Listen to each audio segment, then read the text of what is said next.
Bonjour, c'est PN Théorie. Alors une nouvelle vidéo, cette fois pour bien discerner, faire la différence entre le conflit et l'agression. Alors, vous savez que j'essaie de plus en plus de vous montrer comment discerner les choses parce que ce qui caractérise la perversion, c'est justement de faire rester les personnes et donc les futures victimes ou les témoins ou les victimes elles-mêmes dans la confusion. C'est-à-dire faire en sorte qu'elles ne fassent pas la différence justement.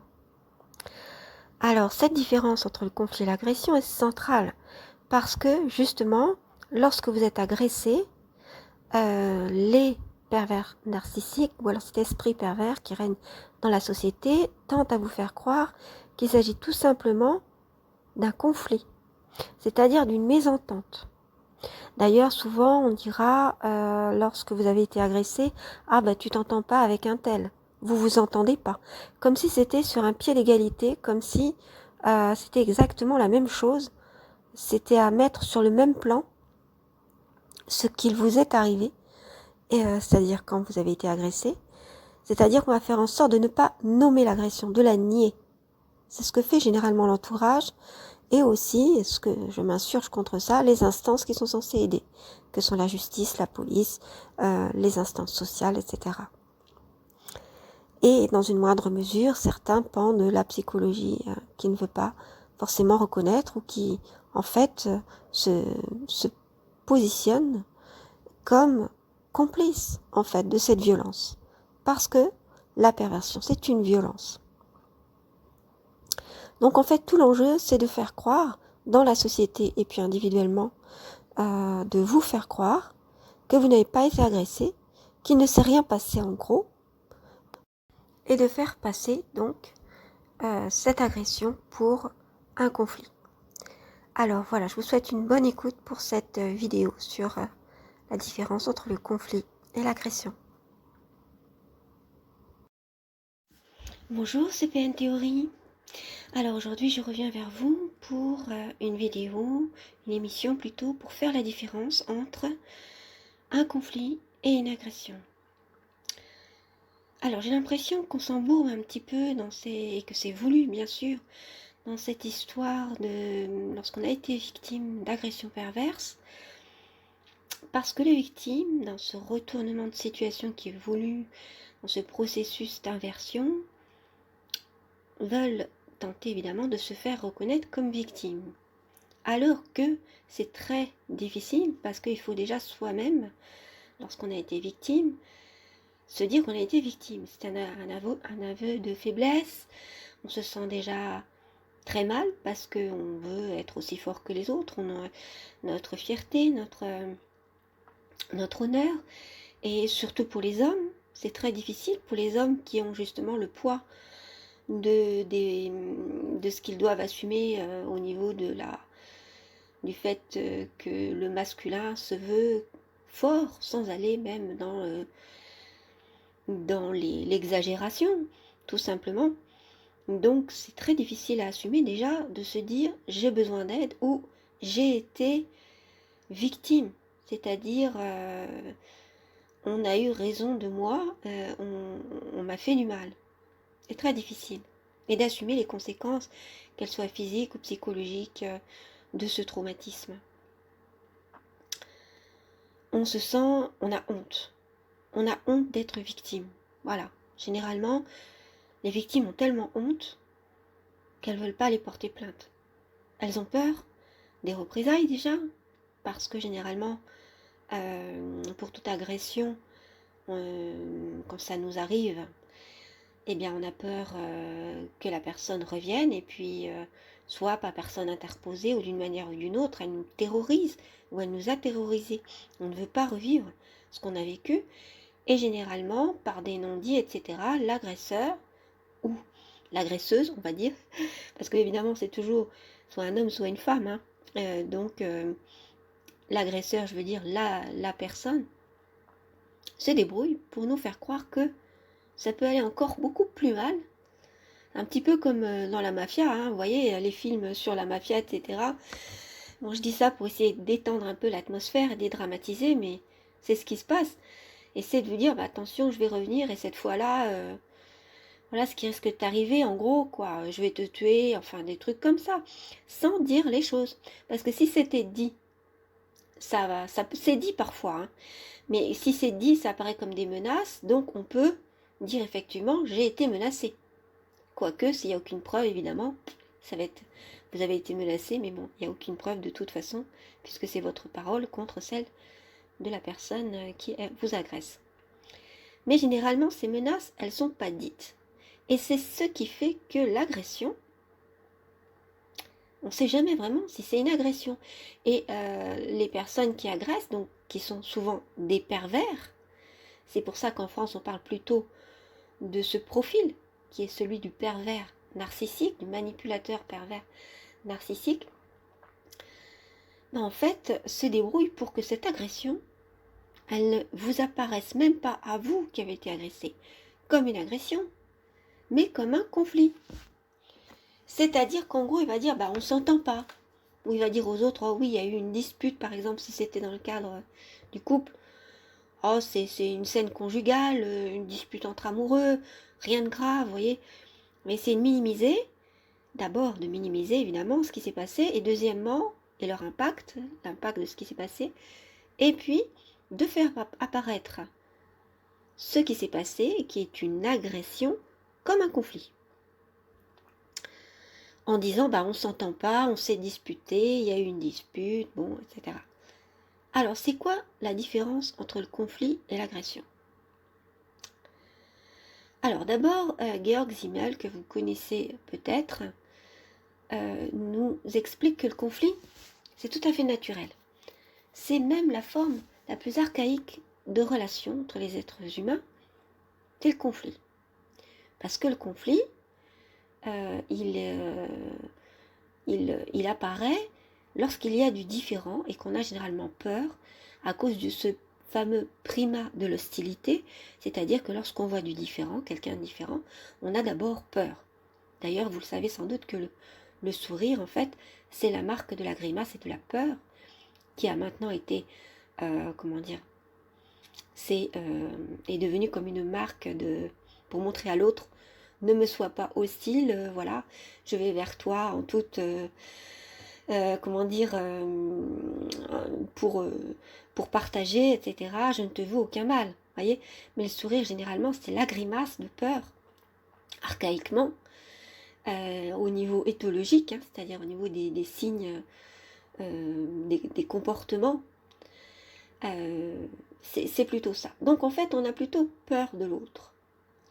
Mais en fait, il faut avoir une conscience, donc plus on est animal, du côté de l'animal, ou avec une conscience très basse, et plus on est de ce côté-là où on a peur de l'autre, et où on ne considère pas l'autre comme quelqu'un avec qui on peut partager. Et plus notre conscience augmente, plus on est dans la compassion, dans l'empathie, dans l'altruisme, et donc il faut faire un effort pour ça. Si on ne fait pas d'effort, ben, on reste dans les pulsions, on est plus proche de l'animal, on écoute notre cerveau reptilien, si vous voulez, et plus on s'élève, plus on a cette idée de peut-être que j'ai peur, effectivement, mais je veux considérer l'autre comme mon alter ego, déjà, comme mon égal. Je ne suis pas dans un rapport dominant-dominé, mais dans un rapport égal à égal, et puis j'ai envie de partager. J'ai envie de savoir qui es-tu, toi, j'ai envie de te rencontrer.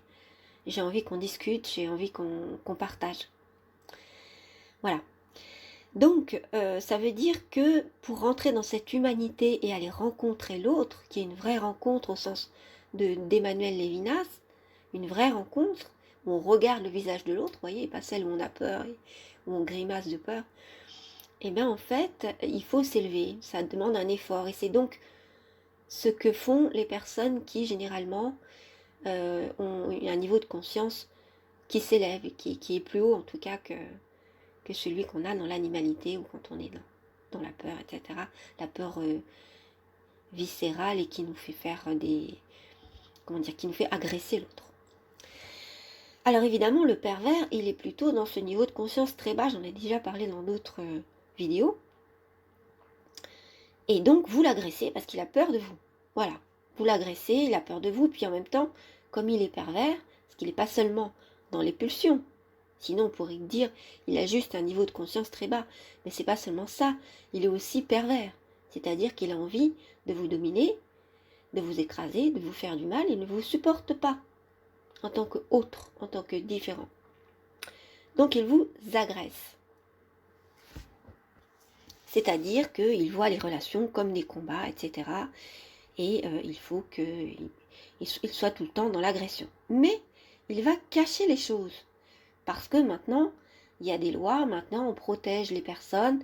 De plus, en tout cas, ça n'est plus reconnu de pouvoir se défendre, de pouvoir être dans la violence. La violence est vue comme quelque chose de négatif. C'était pas le cas auparavant, mais maintenant, c'est le cas.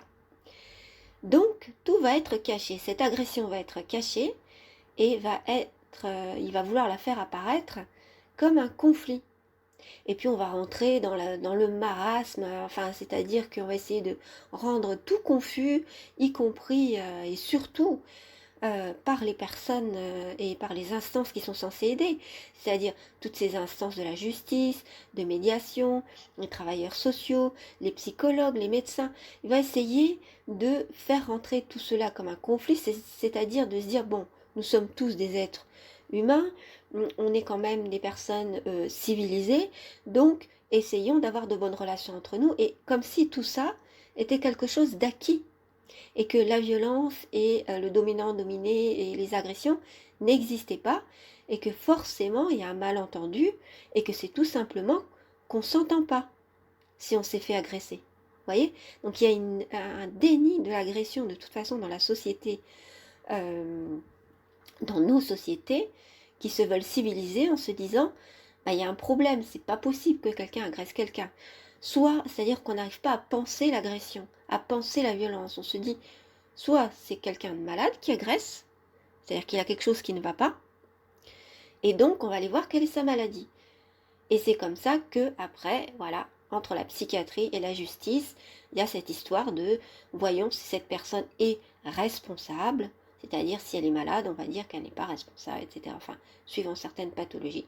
Donc c'est ça le rapport entre la pathologie et la justice, et on est dans ce grand flou, cette grande confusion, comme si en fait, hormis ces cas de pathologie, et c'est ce pourquoi la perversion, on l'a fait apparaître comme une pathologie, mais en fait, qu'on ne reconnaît pas réellement,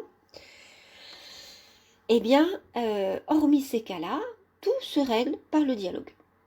Voilà, parce qu'en fait, c'est soit malentendu, soit une mauvaise communication. On est dans l'idéologie complète de la communication, comme si la communication pouvait tout régler, c'est-à-dire on va faire se parler les personnes, y compris l'agresseur et l'agressé, comme s'il n'y avait absolument aucun risque à cette médiation, à ce qui se parle, alors que la médiation, justement, c'est une nouvelle agression pour la victime, parce qu'elle va de nouveau voir son agresseur, que l'agresseur il va essayer de mettre dans sa poche évidemment le médiateur ou la médiatrice, et la justice et les instances censées aider, avec toutes ces personnes qui ne comprennent pas, qui ne veulent pas comprendre et qui sont dans le déni complet du fait que ça ne se règle pas par la communication, parce que les pervers sont dans la décommunication, dans le détournement de la communication à leur profit,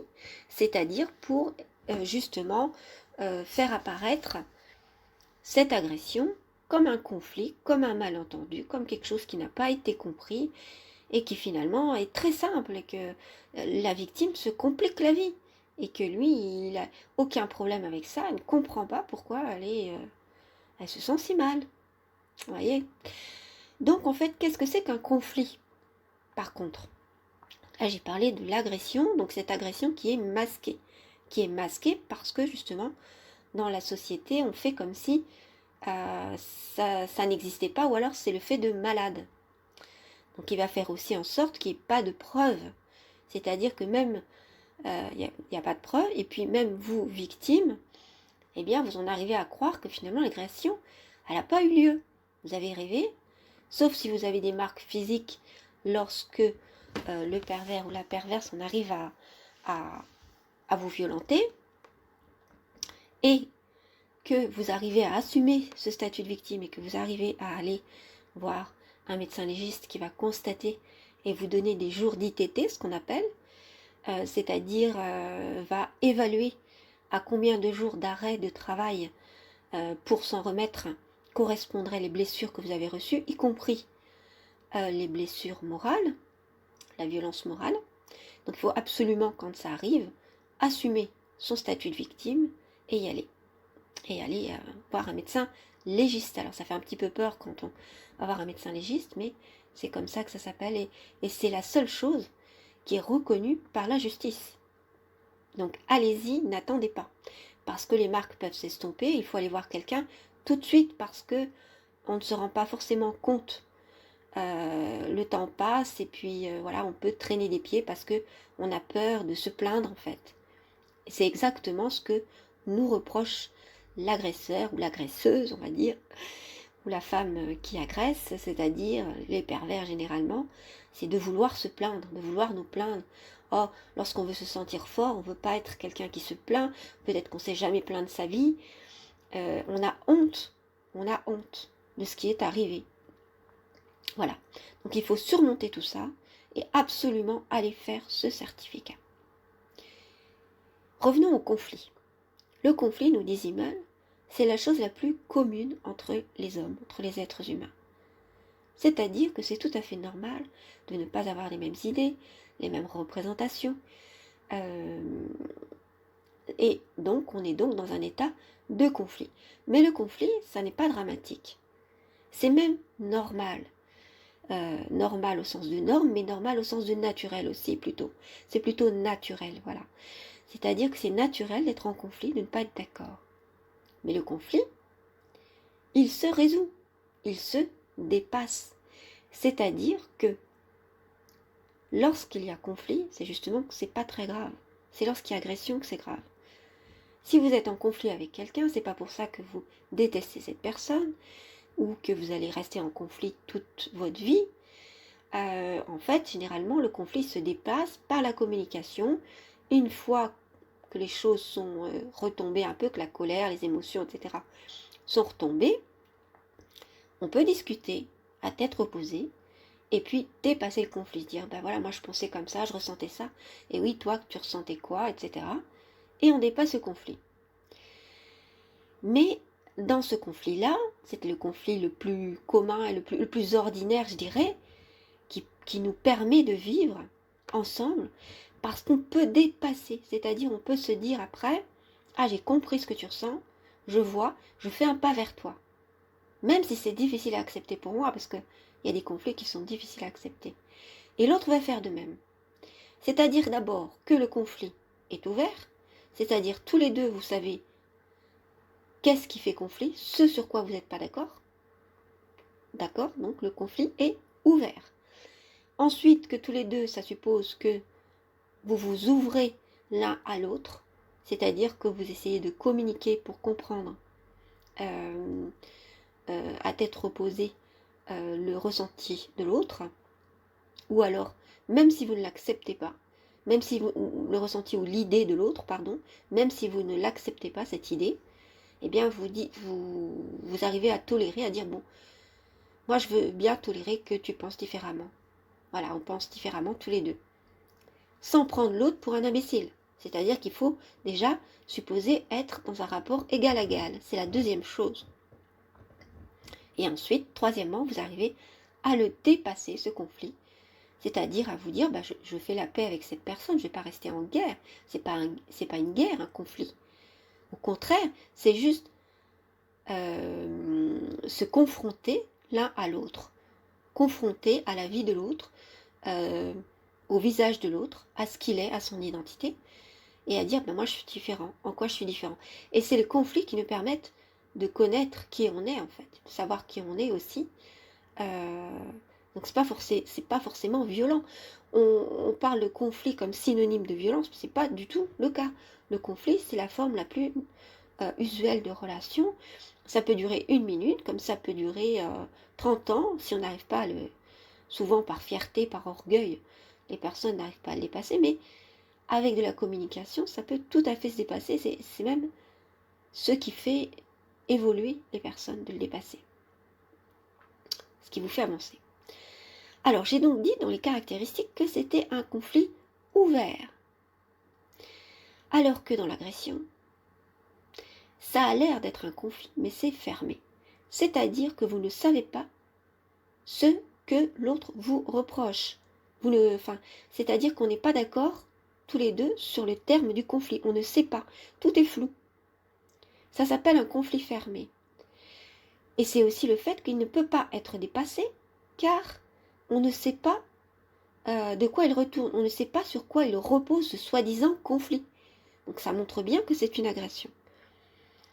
Et il est fermé parce que l'autre vous dit « mais non, non, non, pas du tout, il n'y a pas de problème, je ne vois pas ce que tu me dis, il n'y a pas de problème. » Donc, le pervers généralement, pour faire croire que c'est un conflit, d'abord est fermé, c'est-à-dire s'il dit que c'est un conflit, il ne veut pas vous dire sur quoi est basé ce conflit, donc il est fermé, et ensuite il vous dit « il n'y a pas de conflit, il n'y a pas de problème, je ne comprends pas ce que tu veux dire, il n'y a pas de problème, tout va bien. » Donc, vous êtes complètement perdu parce que justement, si c'est un conflit, en tout cas, il est fermé.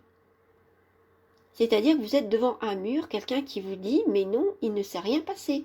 Tu es arrivé, tu es fou, tu es folle, tu dis n'importe quoi. » Et deuxièmement, tout est très flou sur ce qu'il vous reproche parce que ça va être des non-dits, c'est-à-dire ça va être par exemple du langage non verbal, des sourcils qui sont haussés, dans une bouche qui fait la moue, en signe par exemple de oui je suis pas d'accord mais je te le dirai pas, un grand soupir comme ça qui peut être interprété de différentes manières, et il vous dira non non tout va bien, mais en fait par le non verbal ou alors un petit geste d'agacement, il veut vous montrer que quelque chose ne va pas, mais il ne veut pas dire que quelque chose ne va pas. Donc en fait, il veut vous faire culpabiliser, bien sûr, et que vous pensiez que c'est vous qui vous imaginez qu'il y a quelque chose qui ne va pas.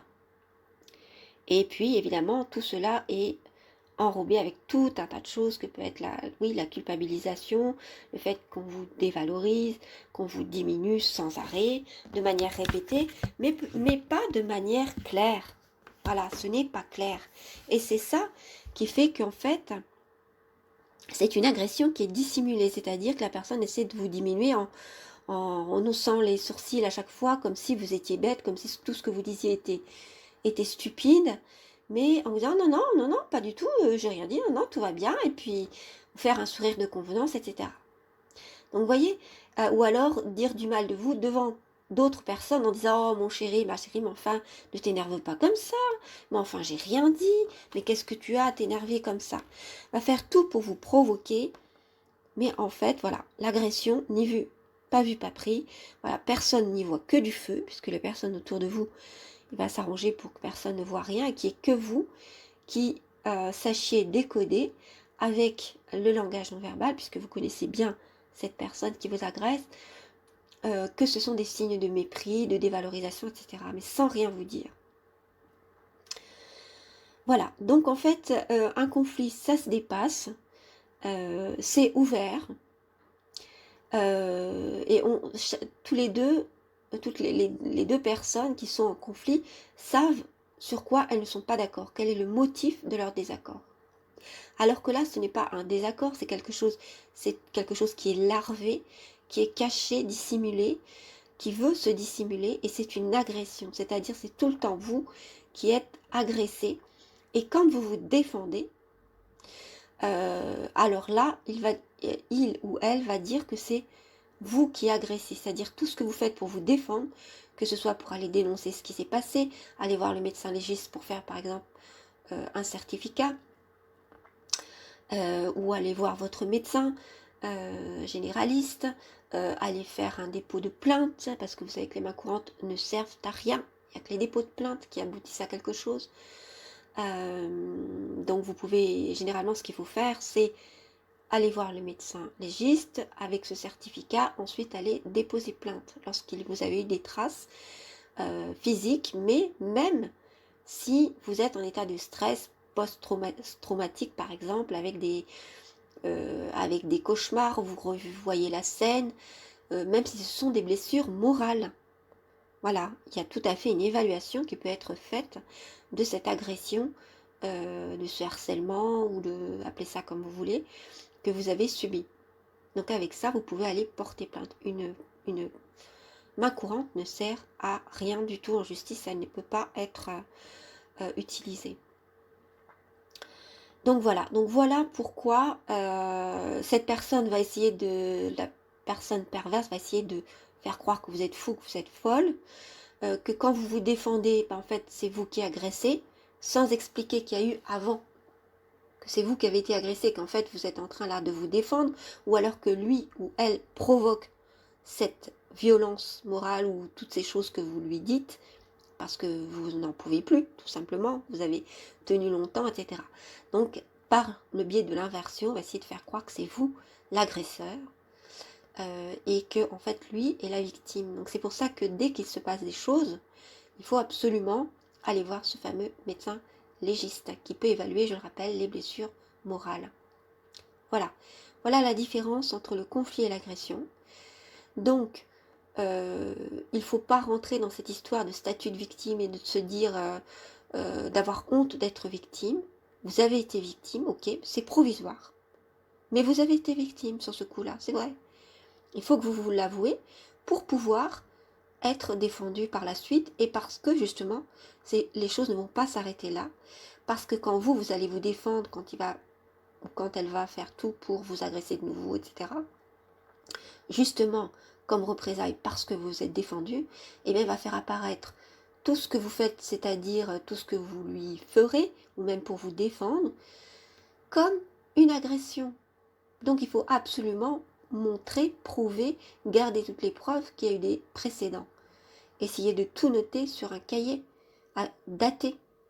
Sur un cahier à l'écriture manuelle, manuscrite, c'est beaucoup mieux que sur un ordinateur, où on sait très bien que sur un traitement de texte, vous pourrez très bien rajouter des choses, mettre des dates avant, et donc on peut vous reprocher d'avoir menti, par exemple.